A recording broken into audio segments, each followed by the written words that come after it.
Today I want to talk to you all about Atlantis, okay? There is going to be some talk about Lemuria in there as well. These last 4 years in discovering and finding out what Atlantis means to me and what I feel about Atlantis and the history there that is carried into the present day. So how do I feel about Atlantis? Well, there is a recent theory that there was a... actually, I don't know how recent it really is, but I know that it's been coming up more for me recently, that before Earth, as we know it, there was a bigger version of this planet, and it was called Tiamat. Some of you may have heard that, some of you may be thinking that sounds crazy. But this was millions of years ago, and there was a catastrophe of sorts, as there usually is in our history, right? Although some of that gets covered up, but we know of the flood, we know of the cataclysms, we know of the Ice Age, we know of many different ways that Mother Nature has said, okay, enough, and just gone still and silent for a very long time. And to a lot of people, that cataclysmic stuff is very fearful, but I do not wish to bring up the fear in any of us today. I wish to bring up the knowing and the peace that comes with the real light story of Atlantis. And I want to discuss what I think happened when we left Tiamat. We travelled in the moon to get here, because the moon is even older than Tiamat. It's the oldest thing, and that's why there's so... in our... when we look up into the sky, obviously the sun probably was here before, but the moon is pretty ancient. And that to me has always been a mysterious celestial body that's fascinated me too. I think it does with a lot of people in this community. I think it is important to be connected to the celestials because they do govern our everyday lives, and being in touch with their energies, feeling into them, studying them. Astrology is also key, but just feeling into them I think is important. Where we come by moon to planet Earth, there was 2 factions, and they split off onto different sides of the globe. And we flourished as a society for a long time. And there was, glamour to it. There was a certain abundance to it. There was a utopian civilization that, in my opinion, was not just in one part of the globe, but it was also surrounding the whole globe at the time. A bit like other times in history, such as the Garden of Eden. We think it's just one garden, but really, it was a garden of Earth. It was Earth that it was talking about. It wasn't just one garden, it was the whole planet. And this is the case with Atlantis. Okay, so what happened with those 2 factions is something that is... we can remember, but we can't. And so, it's about getting more communication out there, about feeling like we can actually talk about this stuff and not be afraid, because it is our history, even though there isn't necessarily a logical explanation for it. And that feels like something that has to be challenged if there's not a logical explanation. But the thing is that there's so much evidence out there, it's unbelievable. So when evidence comes to a forefront where it's like you can't dispute it, but neither can you say that it's wrong. There's this middle ground of peace, and I think that's where we all truly reside as a species, as a human being, as a spirit, as a soul, as a person. We resonate in peace, and peace doesn't choose either left or right or either side. It chooses this peace, this oneness, and that's what Jesus taught all about, is the idea of this one God, this one religion, this one... and religion... thank you for the work you've done for us, but I feel like it's a taboo word these days because it represents the 3 things that it basically did harm with, which is power struggle, greed, that kind of thing. Lies, deceit as to what it really was, and fear. It was based on fear. We wanted to know that there was an afterlife, and the thing is that religion took away the afterlife. So that's why spirituality is more akin, but to me it's just a peace. There's just a peace that we all feel, that we all know, and that's where I believe we all reside and are coming back to and can come back to when we have these kind of discussions. Anyone who resonates with this will, feel like this is something that is part of their lifeblood. I know I do. I feel like it's part of my lifeblood to discuss these kind of things. So I look forward to doing that more. The last thing I wanted to say was about the potential understanding of the races that came here, and again the fall of Atlantis and why that happened. It's the same war that we're in right now. I would say that the biggest war we have is still that masculine versus feminine.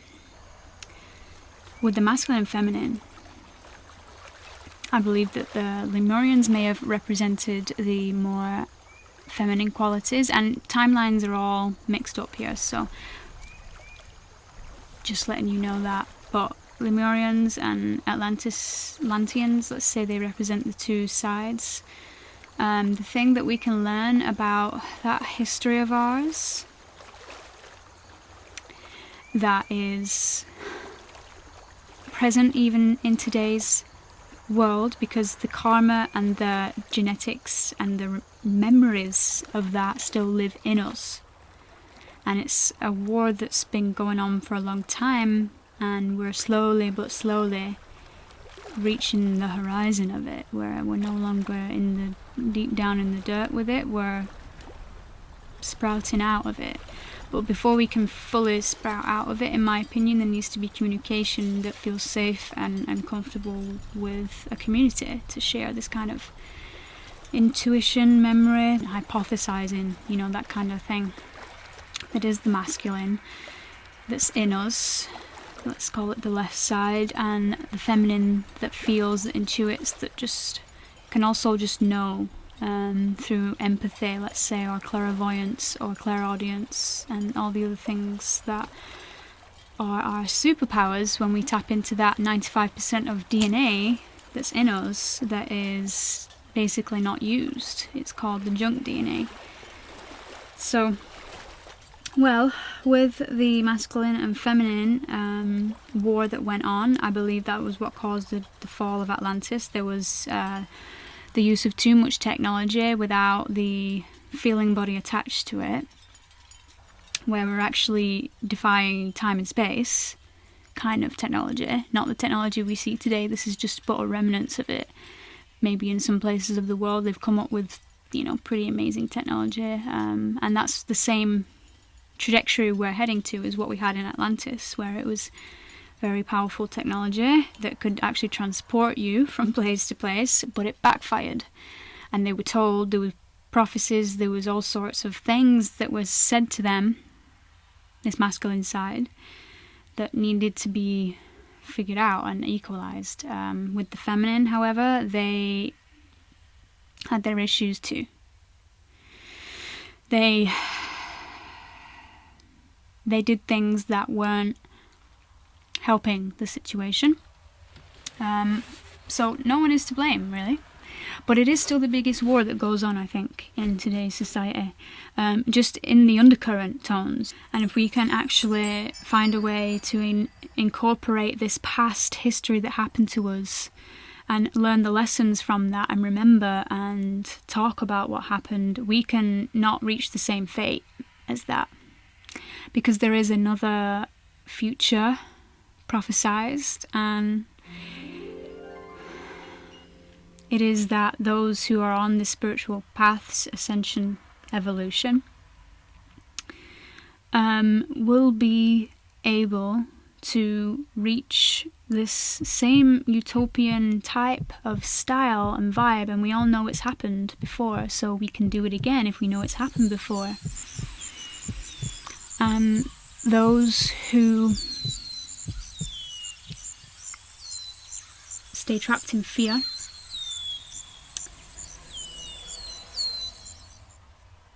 are being given opportunities right now to expand their evolution further with spirituality, you know.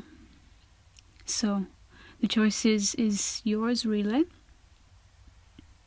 But the real choice we have to make is discernment of what is useful, and what I would say to you is that the most useful thing you can do is balance out your own masculine and feminine side within you, because the war is not between men and women, or men and men, or women and women. It's between that inward part of us that doesn't know how to be both masculine and feminine in a balanced, whole, peaceful way. And I think we did for a time, and I think we are getting there right now, but we're not fully there. Though we do have a lot of knowledge and memory and information that's coming to the surface, being channeled, and I encourage you to let your own personal, unique story channel through you, because your story may be different to mine, and that's why we need to have these conversations, because if we don't, we lose out on the opportunity to communicate and actually discern truth.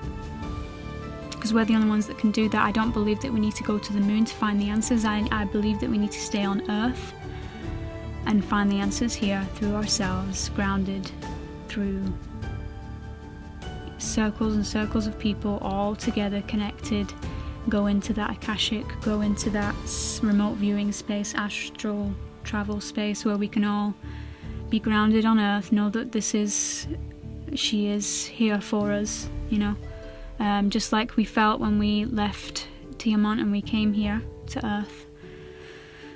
We travelled and didn't know what was next, and fall of Atlantis, didn't know what was next, but we found a way to climb back up again. And the feeling of Atlantis, the feeling of that new start, you know, is scary at first, but it leads us all to evolution.